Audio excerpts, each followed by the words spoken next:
अंगे साहब, क्या माना जाए अभी जो सिचुएशन है उसके बाद मार्केट में अब लोग थोड़े बहुत अब पॉजिटिव सोचना शुरू कर दिए हैं, तो कई सारे ट्रिगर हैं, एक यूएस का ट्रिगर है, अर्निंग सीजन का ट्रिगर है। तो अगर मैं आपसे सेक्टर स्पेसिफिक पूछूं तो किस सेक्टर पर आप ज़्यादा बेट कर रहे हैं आजकल? तो एक्चुअली पिछले जो गेस्ट ने बोला है उसी फ्रेमवर्क से जो मोटा मोटी सभी से एग्री करता हूं कि रेगुलेटरी टाइटनेस इंडिया के अंदर भी मैक्स पोजीशन में है, तो यहाँ से इंक्रीमेंटली गवर्नर चीजों को ठीक करेंगे। तो जो फाइनेंशियल मार्केट्स के अंदर खास करके आप अगर छोटी एनबीएफसीज को देखें और बैंकिंग का एक्सेस ऑफ कैपिटल देखें तो काफी टाइट हुआ है पिछले 8-9 महीनों में। मेरे ख्याल से यहाँ से इंक्रीमेंटली चीजें सॉफ्ट होने लगेंगी। तो उसके थ्रू अगर आप एक ट्रेड लिखना चाहते हैं तो जो छोटी एनबीएफसी है उसके अंदर थोड़ी सी तहस नहस हो गई है, 60-70% स्टॉक्स कई सारे डाउन हैं। तो हमारे ख्याल से हालांकि उनकी बैलेंस शीट यहाँ से डिटोरिएट होती चली जाएगी, लेकिन मार्केट ने उनको ऑलरेडी प्राइस कर दिया है, तो वहां से एक ट्रेड निकलता है। दूसरा है कि ट्रंप वाला जो बात हुआ था कि ट्रंप की वजह से tariffs most probably will lead to tight dollar, और अगर उसकी वजह से अगर हमारी करेंसी फर्दर वीक होती है तो लोकल इन्वेस्टर्स के लिए जो बेटर डिफेंसिव पोजीशन है वो आईटी है, क्योंकि वो थोड़ा सा डॉलर प्रॉक्सी है। तो उसकी वजह से रिलेटिव अगर मार्केट के अंदर आपको प्लेस करना है तो शायद आईटी के अंदर आपको एक हाइडिंग प्लेस मिलेगा। और तीसरा है कि इंडिया के अंदर सिक्लिकल डाउनटर्न जो है वो अंडरवे है, और ये करीबन 8-10 महीना और चलेगा मोस्ट प्रॉब्ली।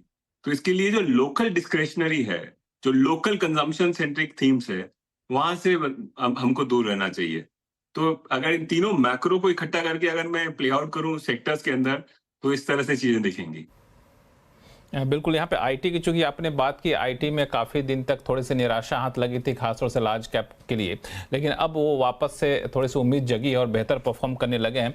अनु सिंघल साहब, मैं आपके पास आऊँगा, चूँकि आप आईटी सेक्टर को काफ़ी करीब से फॉलोअप करते भी रहे हैं, तो आपको क्या लगता है ये जो अब थोड़ा सा पॉजिटिवनेस देखने को मिल रहा है आई में और यहाँ तक कि लार्ज कैप में, तो कितना सस्टेनेबल लग रहा है आपको? देखिए लक्ष्मण जी, आईटी में 3-4 चीज़ें हैं जो पॉजिटिव जा रही हैं आईटी के लिए। सबसे बड़ी बात यहाँ पर अर्निंग्स की विजिबिलिटी है, क्योंकि यूएस इकॉनमी काफ़ी रोबस्ट लग रही है। यूएस में रेट कट हैं, डोनाल्ड ट्रंप एज प्रेसिडेंट एक इकॉनमी पॉजिटिव हैं, कॉर्पोरेट टैक्स भी कट करने की वो बात कह रहे हैं। अगर ऐसा होगा तो डिस्क्रिशनरी स्पेंडिंग कंपनियाँ कर पाएंगी। रेट कट की भी यूएस में बात हो रही है, वो वैल्यूएशन के लिए पॉजिटिव है। डॉलर काफ़ी स्ट्रॉन्ग है, वो आईटी कंपनियों के लिए पॉजिटिव है। रुपी रोज़ ऑलमोस्ट नया ऑल टाइम लो लगाता है, ये आईटी कंपनियों के लिए पॉजिटिव है। तो इस समय आईटी कंपनी की 5 उंगलियां घी में हैं, तो इसके लिए। और वैल्यूएशन भी अभी आईटी कंपनीज़ की वो एकदम जो 2022 में एकदम मैडनिंग वैल्यूएशंस हो गई थी, वो अभी भी नहीं हुई हैं आईटी कंपनीज़ की। तो इसके लिए आईटी पर अभी भी मुझे लग रहा है कि पॉजिटिव ही रहना चाहिए आपको। बिल्कुल। पंकज जैन साहब, आईटी पर आपका व्यू क्या है? क्योंकि मैं जब डेटा को एनालाइज कर रहा था तो देखा था कि निफ्टी आईटी जो है वो 36 के मल्टीपल पे चल रहा है करीब, और निफ्टी 22-23 के मल्टीपल पे है, और यहाँ भी आधे से ज़्यादा जो स्मॉल कैप और मिड कैप आईटी वो 70 के मल्टीपल पर है।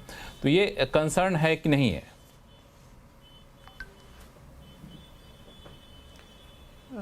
लक्ष्मण जी, देखो आईटी टेक्नोलॉजी स्टॉक्स जो हैं डेफिनेटली आई थिंक एक बेटर प्लेस स्टॉक्स हैं। अगर हम देखें, जैसे आप अभी बात कर रहे थे, को पैनलिस्ट लोगों से भी बात कर रहे थे, मार्केट्स 2-3 भाग में बट गई है, और इसमें you have to be sector specific. अगर मार्केट में अगर हम देखें, कुछ एक सेक्टर्स हैं, टेक्नोलॉजीज का डेफिनेटली भाग है। टेक्नोलॉजी हुआ, हॉस्पिटैलिटी हुआ, सिलेक्ट फार्मा हुआ, हॉस्पिटल्स हुए। I think these are few sectors which are doing exceedingly well.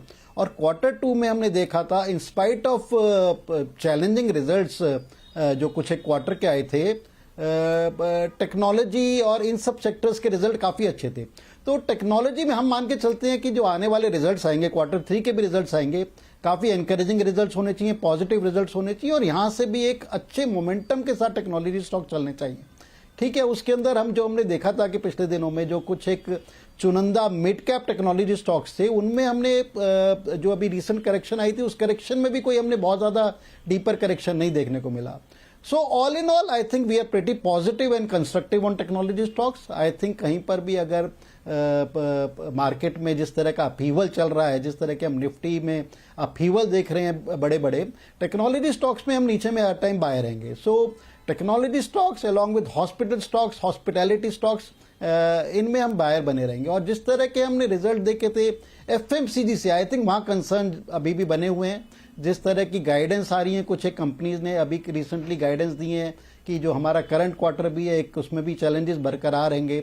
So these kind of sectors, हम सिलेक्ट मेटल्स हैंगे, मेटल्स में हम देख रहे हैं कि कॉन्टिन्यूस डंपिंग चल रही है इंटरनेशनल मार्केट से। So these are few sectors we'll have to be cautious on. Banking में भी हम देख रहे हैं कि एक ऐसा नहीं है कि अक्रॉस द बोर्ड सब बैंकिंग स्टॉक्स में एक पॉजिटिव रुझान है। सिलेक्ट बैंकिंग में आई थिंक एक पॉजिटिव रुझान चल रहा है और उसमें भी पिक एंड चूज है। सो इन सब चीज़ों को मद्देनजर रख के देखें तो हमारे को लगता है कि मार्केट में नीचे के लेवल पे सेक्टर स्पेसिफिक चेरी पिकिंग है और ऐसा नहीं है कि मार्केट का रुझान पूरी तरह बदल गया है। एफआईज भी मेरे को लग रहा है कि अभी भी एक कश्मकश में है कि वेदर कि बाय मोड में आ गए हैं या अभी भी हम पिछले 2-3 दिन में देखा कि again they are into sell mode kind of thing. So ये चलता रहेगा and we expect some kind of एक window dressing Santa Claus rally towards end of this year, end of calendar year. और उसमें अगर हमारी जो ट्रेडिंग पोजीशंस हैं हमारे क्लाइंट्स की, हम उनको ऐसा गाइडेंस दे रहे हैं कि उन पोजीशंस को थोड़ा कम किया जा सकता है। तो मार्केट मेरे को लगता है कि एक रेंज बाउंड बना रहेगा, एक रनअवे मार्केट यहाँ से भी हमारे को नहीं दिखाई दे रहा। And running into Q3 results, I think market दोबारा से कॉशियस मोड में चला जाएगा। तो कुल मिला के जैन साहब, अगर मैं कहूँ कि आपके हिसाब से आईटी सेक्टर एक हो गया, एक बैंकिंग सेक्टर हो गया, जो आईटी और टेक्नोलॉजी, बैंकिंग सेक्टर, हॉस्पिटैलिटी, ये सब थोड़ा सा आपको बेहतर दिख रहा है, और जो मेटल सेक्टर हो गया, कंज्यूमर ड्यूरेबल सेक्टर हो गया, वहाँ पे थोड़े से कंसर्न आपको दिख रहे हैं, क्यों? बिल्कुल। इसके अलावा आई थिंक लक्ष्मण जी, जो एक और, चाहे उसे आप सेक्टर बोल दीजिए या ऑफ शूट ऑफ फार्मास्यूटिकल बोल सकते हैं, I think hospitals, I think बहुत ज़्यादा बड़ी मार्केट कैप नहीं है सारे हॉस्पिटल्स की, बट अगर हॉस्पिटल्स एज अ स्पेस आप देखें, जो भी 10-12 दिग्गज हॉस्पिटल स्टॉक्स हैं, they have been doing exceedingly well. और जो हमने रीसेंट करेक्शन भी देखी थी मार्केट में, उस करेक्शन में भी कोई बहुत ज़्यादा नीचे नहीं आए थे। आई थिंक ये एक सबसेट बन गया, एक सब फार्मा का एक सब सेक्टर बन गया, and this is one kind of segment which we have been telling our investor and clients कि इसमें काफ़ी कंस्ट्रक्टिव रही है और वर्ष 2025 में भी हमारे को लगता है कि यहाँ से वैल्यूएशंस और ज़्यादा अच्छी देखने को मिल सकती हैं। बिल्कुल, हॉस्पिटल एक सेगमेंट है। सुनील साहब, मैं आपके पास वैसे तो आना चाह रहा था कि बजट को लेकर के, चूंकि आपने ट्रिगर पहले अर्निंग सीजन बता दिया, तो अर्निंग सीजन पे हम लोगों ने चर्चा कर भी ली, और बजट एक होता है कि बजट से पहले प्री बजट रैली की शुरुआत हो जाती है और कई लोग उस प्री बजट रैली को मिस भी कर जाते हैं। तो बजट को लेकर मैं सवाल आपके पास आगे लेकर आऊँगा, लेकिन उससे पहले जो जैन साहब जो सेक्टर बता रहे थे, तो आपका भी उसी सेक्टर में ट्रस्ट है? हाँ बिल्कुल, मैं सहमत हूँ। फिर आप जो भी जैन साहब ने कहा और मनीष जी ने भी कहा, मैं सहमत हूँ उसमें से कि बैंकिंग में सेलेक्ट स्टॉक्स अच्छे करेंगे। वहाँ पे मेरी फोकस होगी corporate banking related stocks, because मैं देख रहा हूँ कि अल्टीमेटली अगले साल में आपको कॉर्पोरेट कैपेक्स प्राइवेट सेक्टर का पिकअप होना है, क्योंकि धीरे धीरे जब कंजम्पशन बढ़ेगी, लगेगा और भी 6-9 महीने, मगर कॉर्पोरेट बैंक्स का ही जब असर अच्छा होगा, तो मेरा कॉर्पोरेट लेंडिंग पे थोड़ा फोकस मैं इसमें। एंड फार्मा में अदर देन हॉस्पिटल्स, वो मैं सहमत हूँ, मगर मेरे को हॉस्पिटल और डायग्नोस्टिक्स के अलावा एक्सपोर्ट ओरिएंटेड फार्मा में भी दो चीज है। एक है जो डॉलर स्ट्रेंथ है, वो एक्सपोर्ट फार्मा जैसे आईटी के लिए एक्सपोर्ट फार्मा को भी सपोर्ट करती है। और दूसरी बात है कि मेरे ख्याल में ये चाइना सबसे ज्यादा एपीआई प्रोड्यूस करती है। अब ये ट्रम्प की टैरिफ के कारण मेरे ख्याल में चाइना इंडिया का एक ग्राउंड लेवल पे गठबंधन होकर वो फार्मा इंडस्ट्री के एपीआई का मैन्युफैक्चरिंग थोड़ा इंडिया में शिफ्ट होके इंडिया से वो एक्सपोर्ट अमेरिका का जाने का एक अच्छा संभावना है।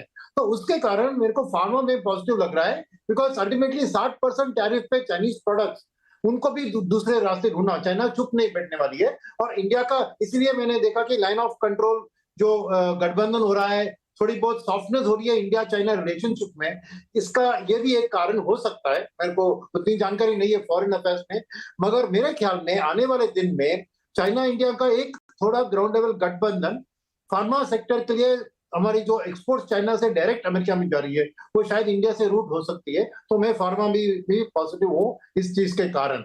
अब कंज्यूमर ड्यूरेबल्स में जैसे मनीष जी ने कहा एक साइक्लिकल डाउनटर्न है और वक्त लगेगा वहां पे पिकअप। बट खास चीज क्या है, मुझे दो चीज देखनी है। एक, ये जो के शेप रिकवरी चल रही है वो अभी भी जारी है, यानी हाई एंड गाड़ियां, हाई एंड घर बिक रहे हैं, but bottom of the pyramid में नहीं हो रहा है। जब वो होगा तभी आपको कैपेसिटी यूटिलाइजेशन भी बढ़ेगा देश में। तो ये के शेप रिकवरी कंजम्पशन में एक यू शेप में, वी तो छोड़िए, यू में बदल सकता है, तब एक पॉजिटिव रुझान कंजम्पशन पे आ सकता है। मगर उसके अलावा रियल एस्टेट और कंज्यूमर जो ऑटो सेक्टर है वहां पे के शेप हाई एंड ऑटो में अभी भी मैं डिमांड देख रहा हूं, तो सेलेक्ट पिकिंग कर सकते हैं हम कंजम्पशन सेक्टर में इस चीज के ऊपर।